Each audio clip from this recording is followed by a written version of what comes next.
I know.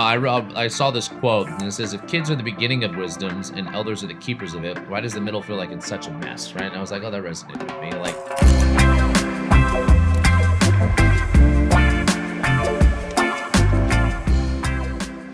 all right, season 2, episode 4. I almost forget where we're at. We're barely starting this season already.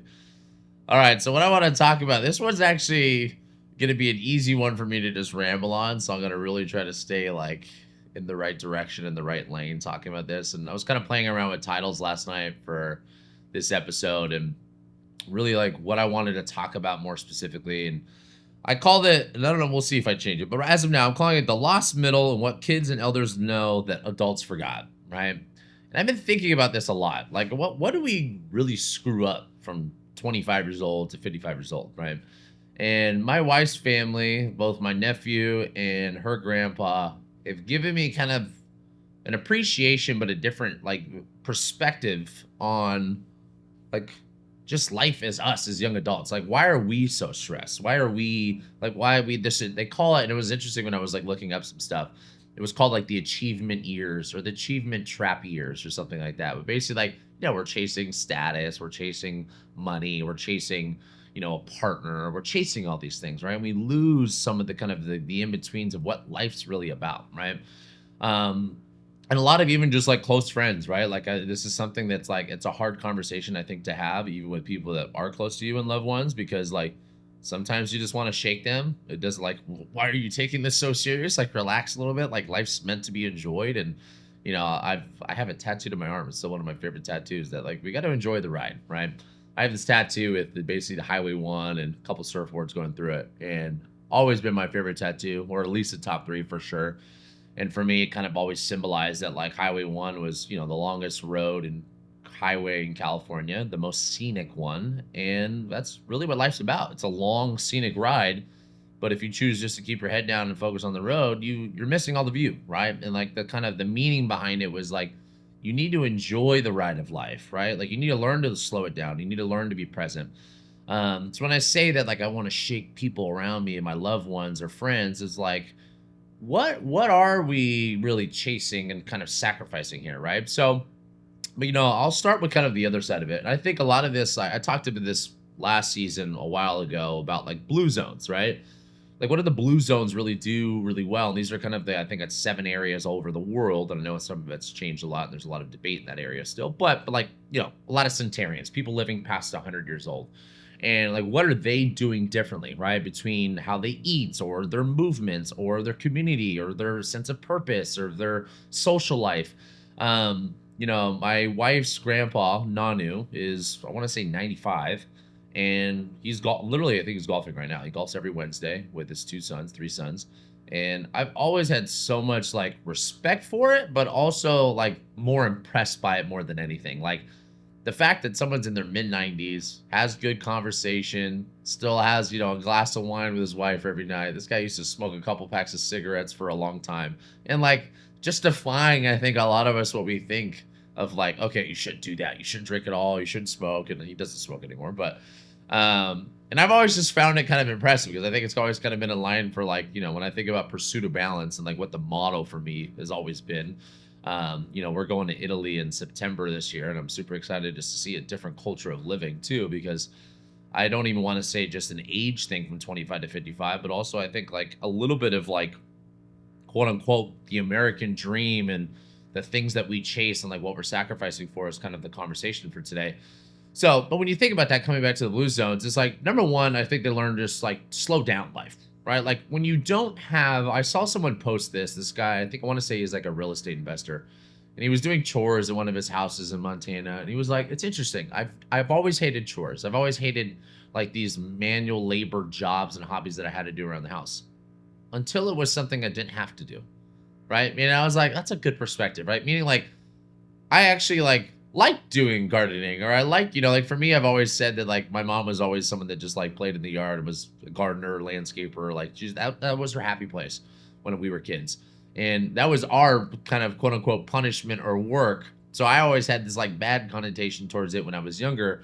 But as I've gotten older, I've kind of realized that like I think I would probably be someone that like would be in the garden or doing like I just like manual work and using my hands and building things or woodworking or whatever it might be.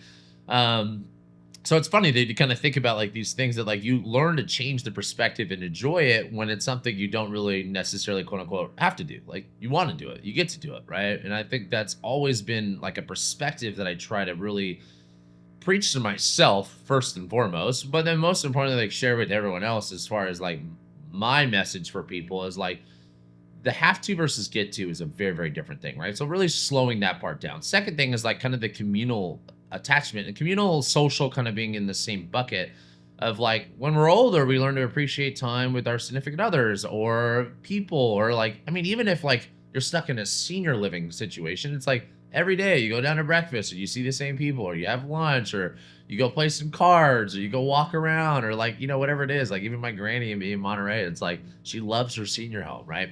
And I think we can learn something from that, right? Like learning to prioritize our community. Like I talk about community a lot, but it's very easy to understand why we lose that, right? Because like as we get older, our jobs become important and they pull us in different areas, right? Then we start a family, and then it's like the time that's dedicated towards your significant other, that's time that's dedicated towards raising a family and kids and all their stuff.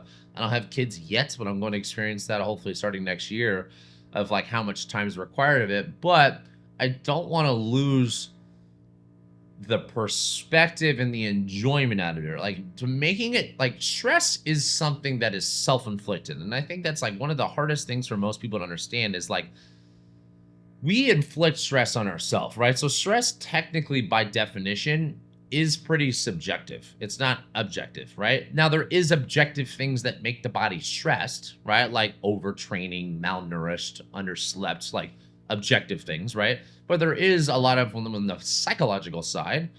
That's a point of view, right? And it's like it's much easier said than done. Of like, well, just don't think about it that way, because that's not like how you fix stress. Like you obviously need to address things at a much deeper level. But I think from the community and environment side, right? Like last week on the podcast, I was talking about the importance of sunlight. That's an environmental thing that can obviously dramatically change your mood and the way you feel and your energy level and your stress levels.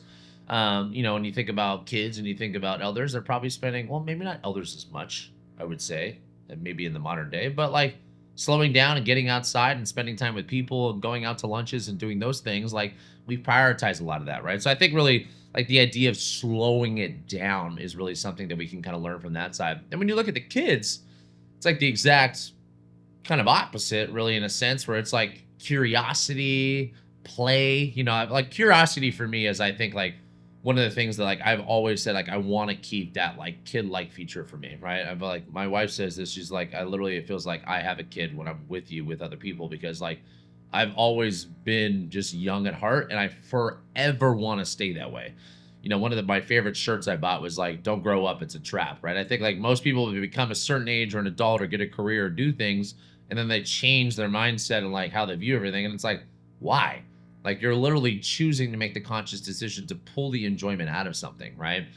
I know I saw this quote and it says, if kids are the beginning of wisdoms and elders are the keepers of it, why does the middle feel like it's such a mess, right? And I was like, oh, that resonated with me. Like the beginning of wisdom comes from this curiosity thing of what I'm doing. Like curiosity meaning like have fun with like trying new things, have fun with playing, right? And I think play, what was it, 2 weeks ago, however long ago, we did like a member outing where we do a sporting one. We have volleyball, kickball, basketball, frisbee. Kind of just I was active for like 6 or 8 hours. And every summer that I do that member outing, I'm like reminded of like this is something that needs to be a part of every human's life. Like you need to have this sense of sports or community or the social outlet. And then but more importantly, just like even in a movement perspective, the sense of play that we get from just kind of doing those things. And that's another thing that I think a lot of us lose once we get out of school, right? It's like we play sports, we're active, we're at the playground, we're like play dates, blah, blah, blah, whatever it might be. Middle school, high school, college, if you go. And then some people will never, ever touch a sport again, right? Like you're losing that sense of play, right? And play doesn't need to be sports specific. For me, it's like I feel like a kid when I'm snowboarding. I feel like a kid when I'm on the mountain bike or if I'm surfing or anything that really has me active, like the Harley gives me that feeling. And granted, I would never give a kid a Harley, but I think the feeling is what I'm kind of trying to come back to here. Like that is such a vital piece to living, right? And it's like, well, why do we choose to lose that, right? Why do we choose? And like we lose that by choice, right? And that's because we kind of think about that's this kind of first part is like, why is the middle broken? And age 25 to 55 is what is considered the achievement trap of careers, bills, parenting, and pressure in general. And when you think about pressure, we have to understand it's self inflicted. So here's a couple things I wrote down. It's just like, and I was like looking up. I was like, okay, give me something scientific. Give me some research here, right? Number one was like happiness hits the bottom in our late 40s, meaning there's like a U curve to happiness, meaning that like we are least happy in our late 40s. And if I were to think about what happens in our late 40s, we're probably, I would say, peaking in our career, whatever that means for somebody. We're probably have majority of all our kids by then. So it's like, are those things in relationship to each other? Who knows, right? Number two, cortisol, the stress hormone, highest in adults age 35 to 55. Chronic stress and anxiety, belly fat that comes from it. Number three, depression and burnout peak between 30 and 50. Highest use of antidepressants between 30 and 50. Time poverty, midlife adults had the least free time, often under 3 hours a day. Kids, work, everything else that comes from it. Digital distraction, this is obviously for a modern one. Average adult checks their phone 100 plus times a day. You don't see that really with the maybe more seniors than kids, but you're obviously not seeing that with kids. Hence, why I have such a strong argument and why we shouldn't be giving our kids phones or technology too young. Sedentary lifestyle, big one. Most adults are sitting 10 plus hours a day with work and everything else that comes with it. Social disconnection, fewer friendships, less social time, more loneliness. Here's one thing that I would just input. I'm a drinker. I like to have wine every night and I like to go out on the weekends. And here's the biggest thing that I have a beef with on the sober community is the one thing that I will say indirectly is a benefit of like having drinks is the social aspects, right? And I think as we get older, I have two of my best friends, both of my best friends, my closest friends to me are both currently sober, right? And for good reasons, obviously. I don't want to like knock that down. But the one thing that I've noticed is I have a huge gap on us going out to dinners together, us going out for like go have a drink, go meet at the brewery. I don't know. It just feels like there's been this like separation a little bit from that. And I don't want to just blame that because that could just be my bias. But I do think the social disconnection, like when you think about those blue zones, like, a lot of these like blue zones, like there are people that are drinking and having a glass of wine or two every day, right? Or multiple times a week. And so it's like that's where some of the argument of like, is it beneficial? And I don't know if it's directly beneficial from alcohol. I would argue that it's not. I think it's beneficial because it's the glue that brings us together, right? It's the social aspect. And this is why I think food and things like that are so powerful on a communal and social level is because they bring us together, right? So coming back to that social disconnection, fewer friendships, less social time, more loneliness, right? Then the last one, poor sleep quality. Adults get 1 to 1.5 hours less sleep than kids or people that are retired, seniors, etc. In short, we move less, we sleep less, we play less, we connect less, and often wonder why we feel so off, right? And this is where that middle part of our life, I think, is a trap. So when you think about the achievement trap, like for me, work is very important, right? My career has always been very important to me. But I would never want to sacrifice the growth of my company over the happiness that I have and enjoyment I have towards my life, the relationships that I have with my wife, my friends, and my family, the hobbies that I get to do. And this is something I personally struggle with a lot because I do think about like, man, I know I have the ability to grow this thing way more and way faster. But then I come back to like, am I sacrificing everything else in order to do that? And then the answer is for what? Like if I really like the more I love studying or just like watching really successful people in sports and business and any area of life, and you hear them all come back to it. Excuse me. Once you have the money, it's less exciting. Once you have the success, it's less exciting. And it's like, okay, if they're all saying that, there has to be some truth behind that. So, do I chase it or do I not? And here's the thing. I think progress is a direct thing in alignment for motivation, meaning we're motivated when we're seeing progress. So I think it's important to still set yourself up as far as career growth, body, fitness, family, whatever you're chasing in life. but to not make it the only thing that your life is about, right? So part two is really, and I kind of touched on some of this as like I wrote down a handful of notes, like what kids get right. And like I talked about, movement is constant. I think that's one of the big things from a health perspective that I talk about is like, why are kids, well, and this is something that I will say is changing dramatically. This is the problem with technology and kids just being, or parents being absent and letting their kids do whatever with an iPad is we need to get kids out. We need to have them play dates. You need to have them playing sports. We need to get them outside. You need to get them just having play and connection. I think it's such a vital piece to development. But that's also something I think we can learn too as adults is like play, learning, healing, joy, like just like not having structure, just like go do your thing. I used to always remember like our parents would be like, okay, like we want you guys, don't come back till 4. They would just like kick us out. Like just go have fun for 4 hours. And we would just like go climb the mountains, build tree forts, just be outside. Like there is no structure or routine or like anything like that. Curiosity, like I talked. Second thing is sleep. I think if we can learn anything from seniors and kids is like they go to bed like think about that. Like we used to go to bed at like 7, 8, 9 o'clock. Like we never go to bed 10, 11, 12, 1. You know, and seniors, same thing. They're going to bed early. They're waking up early, right? Like I think like they're more in line with what I talked about last week of like staying in tune with what the natural light is supposed to do for us. And I think young adults and adults period can learn from that because we tend to put our kids to bed, then we cook, and then we do more work. And I think there needs to be more boundaries that we have from our work because when our work has boundaries, there's this respect that we have for our health and ourselves that like when you think about the sustainability, and I talked about this in like 4 weeks ago in episode 1. Like sustainability is understanding that like in order to do one thing really well, you need to put a lot of effort into one thing. Meaning if I had 5 buckets, like if I put all the water in one, I can grow it really fast, but all my attention goes there. But then the other 4 are not going to see any success.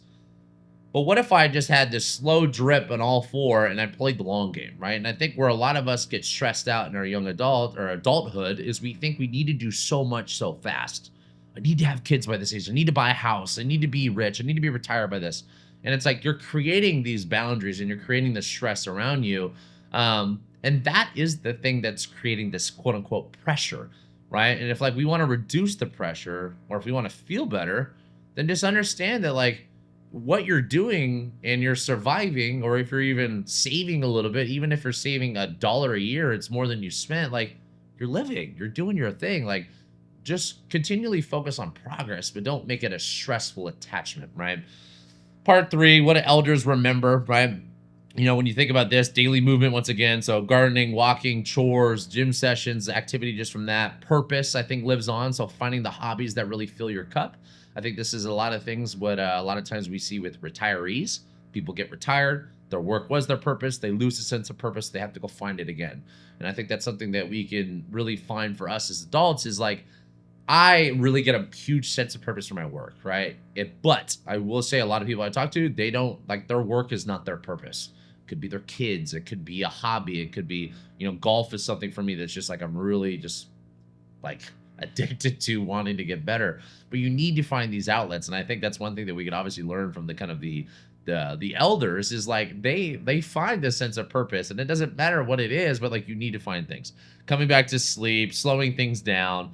Last little part for part 4 is like, why does the middle break us? And I kind of broke this up into like factors and problems, right? Like the factor being like productivity culture, overuse of tech, no time for play, chronic stress, broken sleep, fast life, movement deficiencies, and disconnections. The problem is when you think about the productivity culture, worth equals outputs, not joy or health, right?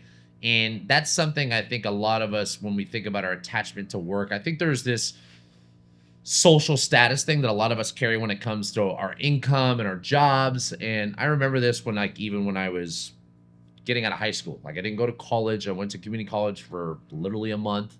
And I always remember feeling embarrassed because like I was in the AP classes and all my friends were very smart. I was part of like what would be a nicer way to say it? Not nerds, but like the smarts jocks was probably the class that I had, like my group. And I always remember like there's such a social status thing as a human that we carry that like, oh my, oh, I feel embarrassed I'm not going to college. Like, am I less than all of these other people?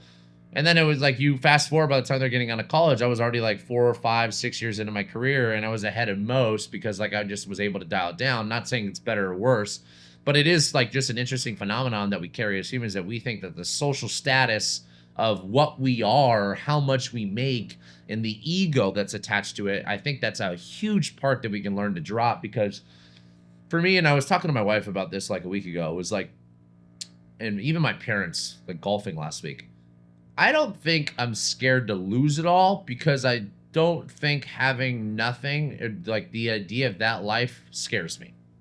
Right? I think there's a little bit of like an ego death that comes from it, of like, oh, gym owner lost his business or whatever that might be. Like, that obviously would be hard, but I don't think of, like, if I were to go back to it, I always told my parents I was going to buy a motor home and just be a surf bum.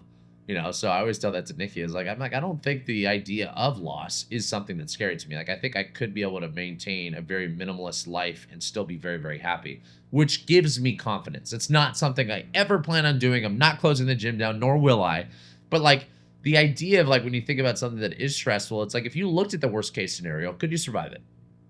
And if you could survive the worst case scenario, then why are you scared of, like, the loss? Like, why are you scared of trying? Why are you scared? And that's that curiosity part of, like, what children have. Like, when you think about this with, like, extreme sports was always something for me, right? Like, going snowboarding, I would do anything and everything when I was young because I didn't care about getting hurt. I wasn't fragile yet. Now I'm like, ugh, I'll second guess that jump. I'll second guess that rail or box. It's like you kind of build up these calluses, which creates a little bit of a fear. But at the end of the day, it's like, I know I'll survive, and I don't want to lose the opportunity to have fun or be curious and to do those things. Like, obviously, I need to be smarter. I'm not saying don't. But those are things that I think about, right? It's like, why do we fear something that even the worst case scenario, like, I even tell that to my wife a lot with her work. She's like, sometimes, like, there's days I want to quit. There's days I love my job.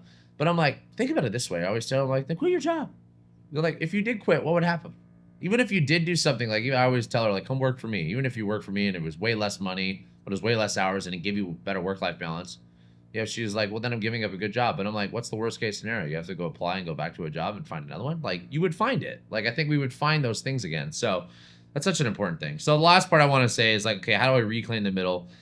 Put a handful of things here. Move like a kid or an elder, right? So just stay in movement, sleep like a child, be curious again, rebuild your community, prioritize the time that you have with your family and friends. And I think this is, for me, something over the last couple of years that's become very, very important to me. Is like, the time that I have with my parents, more importantly, is something I don't want to give up, right? And if my parents are only here in summers and gone in winters, and I only get 10, 20, 30 summers left with them, whatever it is based off age, that's 10 to 30 opportunities that I get left in my life to spend time with them. And I think about that with friends. Like, don't be afraid to go out, even if you're a little bit tired. Or even, like, I think we just become so homebody and lazy, and we're creating an introverted human from technology. The comfort crisis that we deal with comes from, I think, the technology being the foundation of what's stimulating that, right? Getting outside more often, right? Go play, go have fun, reintroduce play, reintroduce art, slow things down, right? The last thing I could say is, like, you need to slow down life, because in the beginning part of our life, we don't think about time, right? At the end of our life, we probably learn to enjoy it and we're more present because we know that we're running out of it. But don't waste the middle part, the biggest part of our lives, because you're stressing yourself out, right? So the last little quote that I had, the middle doesn't have to be the mess. It could be the most meaningful time in life. If we choose to reclaim it, let's take what the kids know instinctively and what the elders have remembered through experience, and just use it to build what life feels whole again, right? That was a cool quote that I saw again, too. A lot of good quotes, actually, just looking up that kind of stuff, too. But last little message I wanted to leave with you guys, right? It's like, really, the most important thing in life is you being happy, right? And that comes from a lot of what I try to talk about in here, of being healthier and taking care of your body and your diet and, everything that goes into it. But your perception of it is really going to be the biggest thing, and the mindset of what you take towards your life. But don't ruin the time that you have in the most probably important time of our life, when our family, grandparents, and parents are getting older, our kids are going through the life. Don't ruin your own experience. Enjoy, be present, be a part of it, and understand that all parts of life are meant to be enjoyed, not just the beginning and the end, right? So, hope you guys enjoyed that one. I'll see you guys next week.